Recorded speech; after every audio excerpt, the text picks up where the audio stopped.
So today I'm going to do some masking, and I'm going to just take a strip of my washi tape, and I've got it marked because I want it to be straight. So I'm using my grid paper here, lining my paper up with this edge, and my washi tape I am having about 1.25 inches in. I want to stick it down to my grid paper for sure, but just real gently along this edge. Sometimes, depending on the brand of washi tape you are using, it might rip up the paper as you remove it, so keep that in mind. I'm gonna use some of the in colors from 2014. This is Blackberry Bliss, Lost Lagoon, and Hello Honey. And then I'll be using Whisper White as well. I like to use my daubers when I'm doing color that's a little bit smaller and more defined. And you're just going to pick a spot and start adding little circles. And you'll notice I'm not re-inking between every one. And you can also kind of take your circles and make some of them a little bit bigger.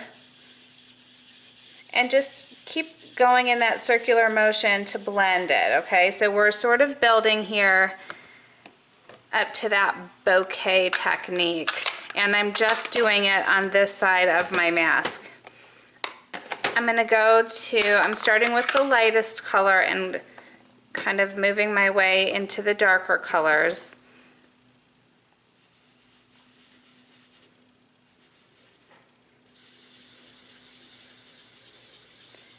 And as the yellow crosses over the blue, and those colors might blend a little bit, and that's just fine.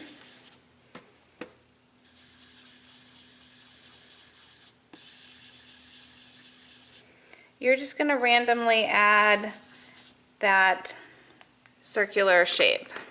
Now this is my blackberry, and I am going to kind of use it. You can just spin it in one spot and get kind of a fun look there.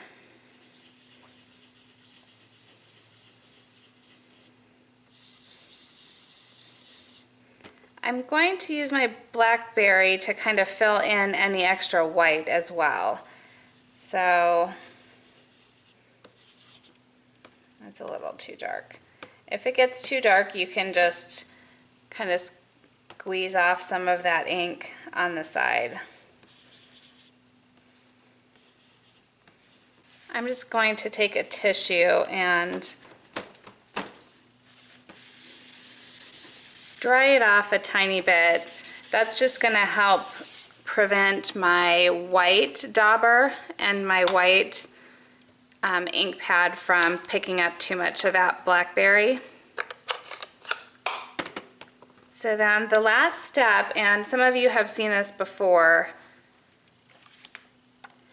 is where you make a stencil or a mask I used my circle framelits, the 3 smallest holes, and I ran it through with a dryer sheet because I had a difficult time cutting it the first time. So if you're working on making your stencil, just keep that in mind. You might want to run it through with a shim or a dryer sheet underneath.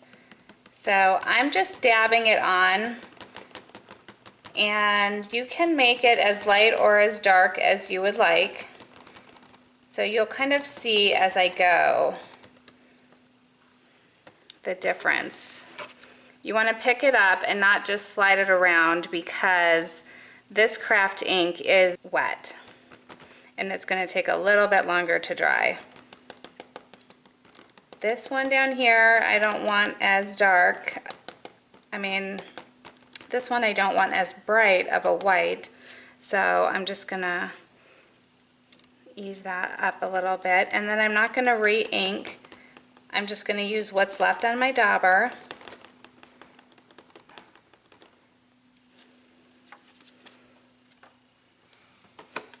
And you're just kind of filling in as you go. So there's not really any pattern that I'm following. I'm just kind of filling in any gaps that I notice as I go. And I think it's fun to overlap even the white with a little bit lighter circle of white. It just adds another depth. So once you kind of have those bright white circles to start, then come back in with maybe the smaller or a smaller circle like this. Don't re-ink, so you're just still using any ink that's on the dauber, but you can kind of see my dauber is getting a little bit pink, and that's okay. That's why you get 5 when you order a pack of daubers. That's really how I'm going to finish my card. Make sure you give this a little time to dry. And like I said, just be careful pulling it up so that you don't have any ripping of your cardstock.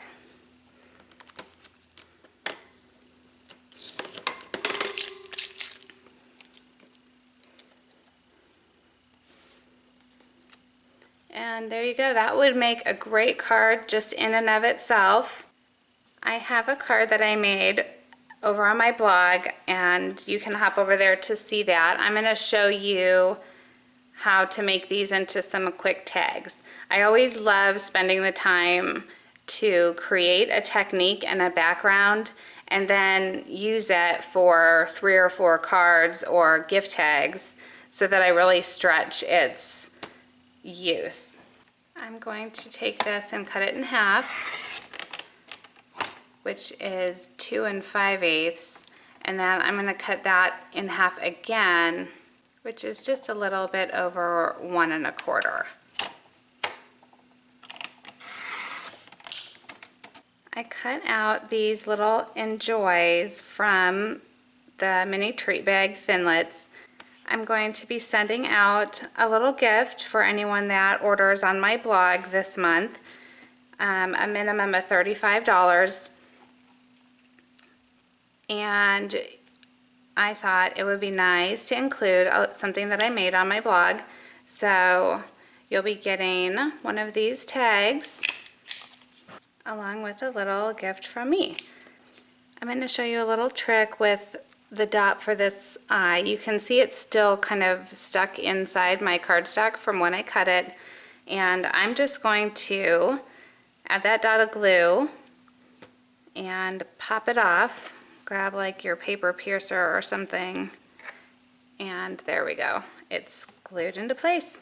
So these cute little tags will be accompanying my little gift with purchase this month, and maybe even some teacher gifts because we are nearing the end of the year. So stop over and see all of my finished tags and my card over on my blog, and when you put that order in, you'll be getting one. So thanks so much. Have a great day. Bye.